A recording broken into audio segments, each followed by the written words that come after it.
Du gouvernement. Ce n'est que moi. Merci Madame la Présidente. Mesdames et Messieurs les députés, Monsieur le député Yohann Gillet. Allez, on écoute Madame la Ministre, allez-y. D'abord, la nomination de la première présidente, en l'occurrence Amélie de Montchalin, de la Cour des comptes, ça relève de nos institutions, de la prérogative du président de la République. Que ça vous plaise ou non, vous n'avez pas gagné les dernières élections présidentielles, Monsieur Gillet. Voilà.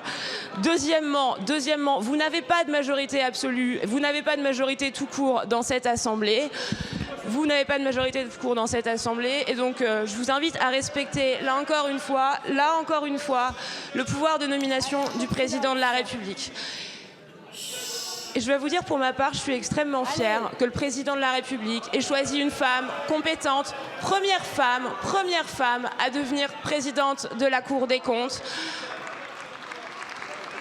Une personnalité politique et qu'on assume comme étant politique de grande qualité, qui a largement démontré encore une fois ses compétences, sa capacité de dialogue avec l'ensemble des partis et des groupes politiques présents dans cette Assemblée, son respect du Parlement, et je vous le redis, vous savez comment fonctionne la Cour des comptes. La Cour des comptes fonctionne avec une collégialité et c'est cette collégialité qui permet de garantir l'indépendance et l'impartialité du fonctionnement de la Cour. Voilà.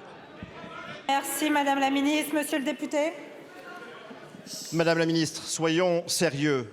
Je le répète, s'il vous reste un minimum de principes essentiels, si vous avez du respect pour ces principes essentiels, notamment la démocratie, et si vous avez du respect pour les Français, alors refusez cette nomination. Merci Monsieur le député. La parole est à présent à Monsieur Stéphane Lenormand.